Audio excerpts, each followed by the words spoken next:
Hi everyone and welcome back to another video. This video is the latest in my series on murderers who were jailed in England in a specific month of the year. In this video I look at September of 2025 and I've selected 12 cases involving 14 individuals who were jailed for the offence of murder. And the usual format for these videos is I'll tell you what they did, the name of the victim, the sentence that they received, and then I try and pick out something noteworthy from the case, such as the judge's comments. Welcome to my channel, Andy on Crime, where I talk about high-profile criminal cases and other aspects of criminal law in England and Wales. And if you do want to follow me on other social media platforms, I am on TikTok. My handle is Andy on Crime 1, and I'm also on Twitter or X, and my handle is Andy on Crime. Despite repeated requests, I am not on OnlyFans, so I'm sorry to disappoint you, but you can find me on those other social media platforms. If you would like to support my channel, you can become a member, or you can click the link in the description or the button that hopefully is appearing up here and sign up with NordVPN, where you can get a huge discount on a range of their plans. And if you would like to sponsor a video, then please hit me on my email address in the bio to my channel and we can talk about any opportunities there. The final thing to say, and I say this in all of these videos, is that anyone convicted of the offence of murder in England and indeed in Wales, they will receive a mandatory life sentence. The only question is how long the minimum term or tariff will be. That's the period that an individual will spend in prison in full before they're eligible to apply for parole. It's only if they satisfy the parole board that they are no longer a danger to the public that they will be released. In rare circumstances, someone can be given a whole life order, which means there's no minimum term. They will never be released from prison. And there's one individual in this video who has received such a sentence. With all that being said, let's get into the video. At number 1 is Simon Thomason, who was sentenced on the 4th of September. On the 9th of January 2025, paramedics were called to a flat in Witney Close, Allerton in Derby at around 1 p.m. There they found 52-year-old Anthony Tipper, who had been fatally shot. It transpired that Thomason had made the call, telling the call handler, "He's cold, he's dead, duck." Simon Thomason was arrested at the scene after officers determined that his version of events, that he had simply found Mr. Tipper unresponsive, was inconsistent with forensic and CCTV evidence. He had, along with another associate called Dale Lynch, disposed of clothing and potential evidence prior to making the emergency call, this being captured on CCTV. None of the key items in the murder, weapons, clothing, were recovered, but the circumstantial case was strong enough to charge Thomason with murder and Lynch with assisting an offender. At Derby Crown Court, Thomason was tried over approximately 2 weeks.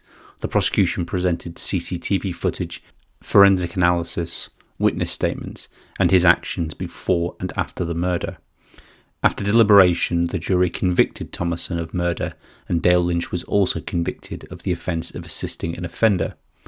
On the 4th of September 2025, Thomason was sentenced to life imprisonment with a minimum term of 19 years. The court heard that he had 2 recent offences that involved knives, including a kidnapping in 2016 that had seen him jailed previously for 50 months. The judge stated to Thomason during the sentence that "You did not help Mr. Tipper, instead you did everything you could to distance yourself for the killing." Lynch was sentenced to 3 years in prison for his part. At number 2 is Peter Kindell, who was sentenced on the 4th of September. On the 3rd of January 2025, in the lobby of a block of flats in Silverdale Close in Aylesbury, John Jones, who was aged 76, was attacked by his neighbour Peter Kindell. Kindell first struck him with a hammer during an initial confrontation and injured people trying to intervene before leaving the scene.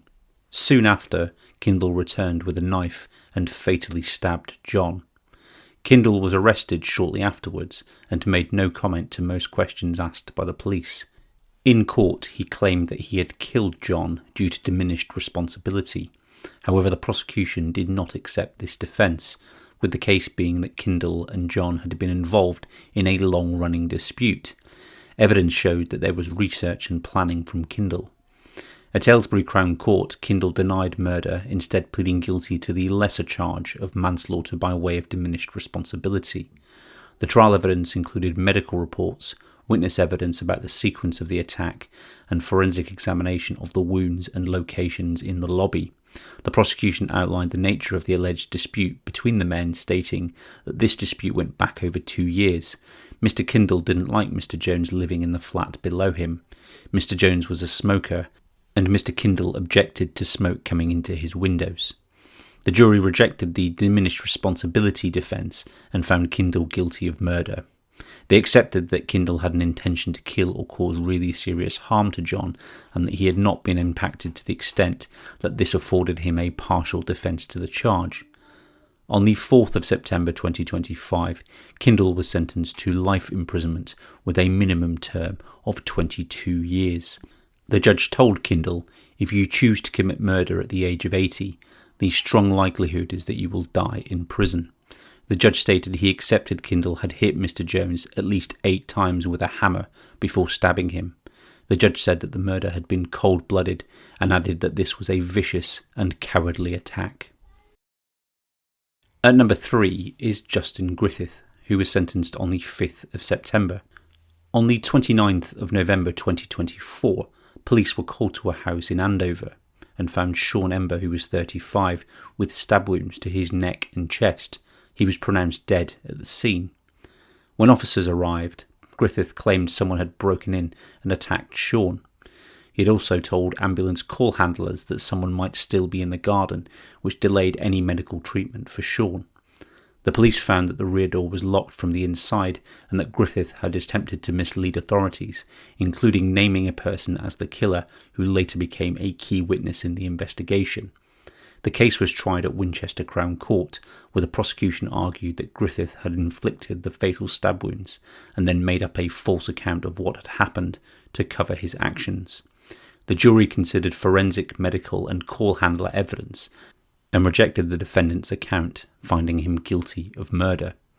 On the 5th of September 2025, Griffith was given a life sentence with a minimum term of 19 years. During the sentencing, a victim impact statement from Sean's family was read to the court. Sean's sister said, "We've lost what can never be restored. Nothing that has happened in this courtroom will bring Sean back. The hardest part of all is knowing that Sean is gone forever, while the person who ended his life still has theirs. They still get to wake up, speak to their family, and live in this world." At number 4 is Amy Pugh, who was sentenced on the 5th of September. On the 22nd of March 2022, Amy Pugh and her estranged husband Kyle Pugh had an argument at her then home on Ashton Drive in Newport, Shropshire. After the argument, Kyle became unresponsive and Amy called her father and made a video call before eventually dialing 999, claiming that she had found him hanging. A post-mortem examination revealed neck compression injuries, plus fractures to the eye socket and nose, which contradicted Amy Pugh's account that this was a suicide. She was arrested and charged with murder. At her trial in June of 2025 at Stafford Crown Court, the jury was presented with evidence that the defendant's account was inconsistent with forensic findings and that she had delayed calling for medical help.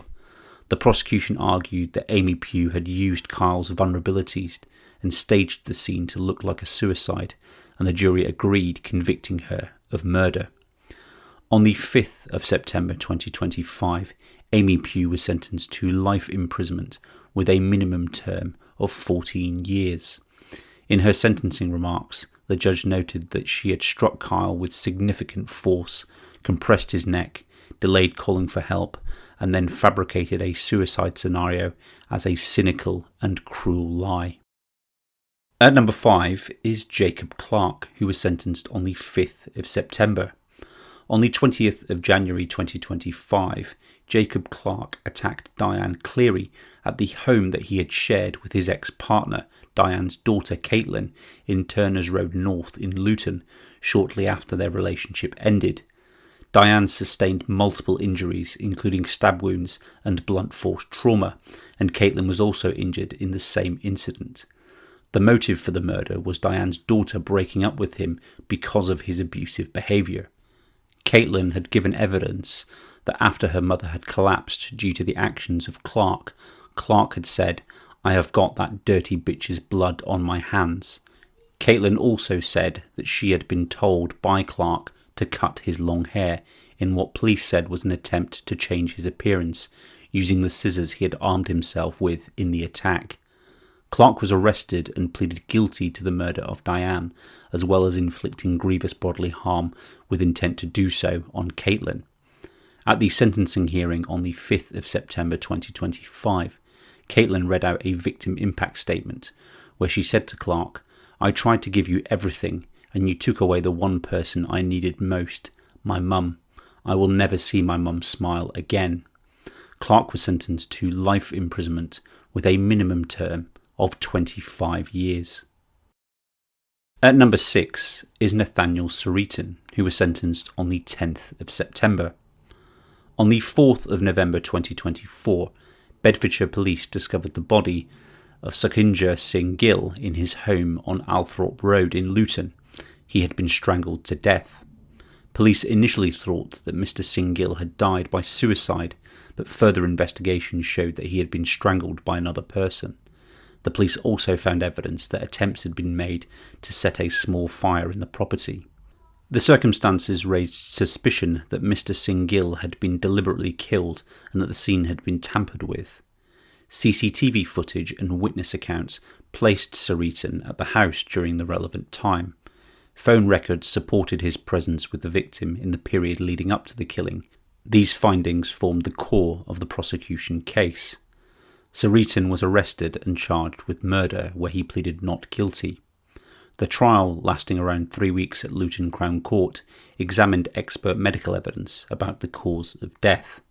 The prosecutor said that Mr. Singh Gill had been killed following an argument over borrowing money. He said that Mr. Singh Gill had a cord wrapped around his hands and neck. The court also heard details of the small fire and the defendant's subsequent 999 call. Prosecution witnesses explained why these actions were inconsistent with an accidental death. Having been found guilty, Sereaton was sentenced on the 10th of September 2025, where he received a life sentence with a minimum term of 20 years. At number 7 is Paul Topham, who was sentenced on the 11th of September. On the 3rd of October 2024, Paul Topham, a 46-year-old drug addict, burgled the home of 94-year-old Harold Monk at his home in Wolverhampton. Inside the property, he attacked Harold, causing fractures to his face, skull, spine and ribs. A neighbour heard the disturbance and went inside Harold's flat to find Topham on top of Harold. Harold initially survived the attack and was able to tell police officers what happened to him through an oxygen mask before he died the following day. Topham's mother was a resident of the sheltered housing scheme where Harold resided, which was how the prosecution believed he was able to gain access. Topham was arrested and charged with murder, but pleaded not guilty. He gave evidence that he was off his face on drugs and alcohol during the incident, but denied murdering Harold. Despite his denials, Topham was found guilty of murder, and on the 11th of September 2025, he was sentenced to life imprisonment with a minimum term of 33 years. At number 8 is Matthew Jonathan, who was sentenced on the 12th of September. Matthew Jonathan murdered 54-year-old Jamie Gawler in Hereford after moving into his house. Jamie had offered Jonathan accommodation prior to the incident. Jamie was found in his home on the 18th of January 2025, having suffered blunt force trauma to the head, neck and chest. He was last seen alive on the 12th of January, purchasing items at a garage. That evening, Jonathan filmed himself torturing and directing homophobic abuse at Jamie. After murdering Jamie, Jonathan fled the scene, boarding a train to Cardiff, where he'd got off in the town of Porth. He'd also used Jamie's bank card and mobile phone. He was arrested outside of the Squares nightclub, and when he was interviewed over Jamie's murder, he denied any involvement, claiming to be distraught by the fact that Jamie was dead. After being charged with murder, Jonathan pleaded guilty in April of 2025 at Worcester Crown Court.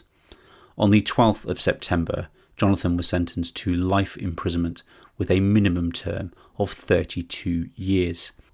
In his sentencing remarks, the judge noted the homophobic abuse directed at Jamie during the attack, and he also stressed the prolonged nature of the violence and Jonathan's lack of remorse.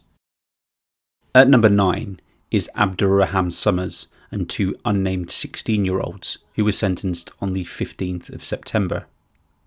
In October 2024, 17-year-old Reuben Higgins was stabbed to death inside a vape shop next to Marston Green train station by Summers and three youths who have not been named for legal reasons relating to their age. On that date, Reuben and his friends were approached by a group of 4 teenagers, including Summers, before a knife was brandished and Reuben was chased. Reuben ran into the vape mini-market store and tried to barricade himself in, but the attackers were able to force their way into the shop and set upon him, as described by one witness, as like a pack of wild animals. After stabbing Reuben and then fleeing, one of the 16-year-old attackers returned to steal his phone whilst he lay dying, with the phone never recovered. Police were able to identify Summers and 2 of the other attackers, who were arrested and charged with murder. All 3 stood trial at Birmingham Crown Court, where they were found guilty. On the 15th of September 2025, Summers was sentenced to life imprisonment with a minimum term of 19 years. The 2 16-year-olds received 15 and 17 years of youth detention. During the sentencing, the judge said in passing sentence that Reuben was unarmed, did not want trouble and was backing away, trying to avoid confrontation. He told the defendants, "Your barristers tell me that you are remorseful. I see little real evidence of that." The 4th individual involved in Reuben's killing has not been found and is believed to have left the country. At number 10 is Khalil Muhammad, who was sentenced on the 19th of September. On the 11th of September 2024, Frederick Matala was stabbed to death in an apparent drug dispute in Rochforth Gardens in Slough. CCTV images show Khalil Muhammad relentlessly stabbing Frederick 34 times in a brutal attack after the two had been involved in a cannabis deal thought to be worth around £26,000. Muhammad was arrested the same day after he was stopped by armed police in Slough, who smashed through a car window to apprehend him. He was charged with murder 2 days later. He pleaded guilty to a number of offences, including possession with intent to supply, dangerous driving and driving without a licence, but denied murder on the basis of diminished responsibility. This plea of manslaughter was rejected by the Crown Prosecution Service and Muhammad stood trial. At the trial, jurors were told that Muhammad did not dispute that he had killed Frederick, but disputed that this was murder, stating that he feared for his life during the attack, and he claimed that he thought that the victim was about to attack him. This defence was rejected by the jury, who found him guilty following a trial at Reading Crown Court. And on the 19th of September 2025, Muhammad was sentenced to life imprisonment with a minimum term of 24 years. At number 11 is Gregory Twig, who was sentenced on the 19th of September. On the 24th of June 2022, Gregory Twig punched British Army war veteran Lee Woodward 3 times during a street attack in Stoke-on-Trent. Lee suffered a severe brain injury as a result of the punches, which occurred following a confrontation on a night out. Lee survived for nearly 10 months following the attack, but died on the 26th of April 2023. Medical evidence determined that Lee died as a result of this assault by Twig. Twig was initially arrested and charged with inflicting grievous bodily harm with intent to do so, and was jailed for 8 years and 3 months in September of 2022. He was later charged with murder following Lee's death. He denied murder on the basis that he did not mean to kill him, only to give him a black eye. Following a 4-day trial at Stafford Crown Court, Twig was found guilty of Lee's murder. On the 19th of September 2025, Twig was sentenced to life imprisonment with a minimum term of 11 years.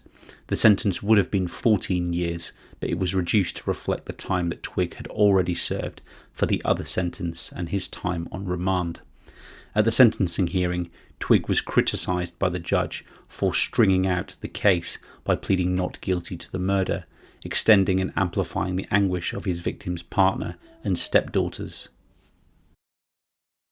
At number 12 is Darice Roach, who was sentenced on the 19th of September. On the 19th of September 2025, Direece Roche became the latest person to be sentenced to a whole life order, meaning that he will never be released from prison. On the 30th of June 2024, Roach murdered his great-uncle, Fintan McDwyer. CCTV footage showed Roach wearing a balaclava walking to Fintan's house at around 3:30 a.m. Roach entered the house through an upstairs window and murdered Fintan, leaving him for dead. Footage from a camera used to monitor Fintan's dog in the front room captured audio which led investigators to believe the attack lasted around 90 seconds in total. Fintan's body was discovered by his son in a pool of blood the following day, having been stabbed at least 71 times. Forensic experts found traces of blood on one of the fences and a small torch, from which they obtained DNA profiles matching Roach. When Roach was arrested, he admitted killing Fintan, but claimed he acted in self-defence and did not mean to seriously hurt him. Following a trial at Manchester Crown Court in May of 2025, Roach was found guilty of murder.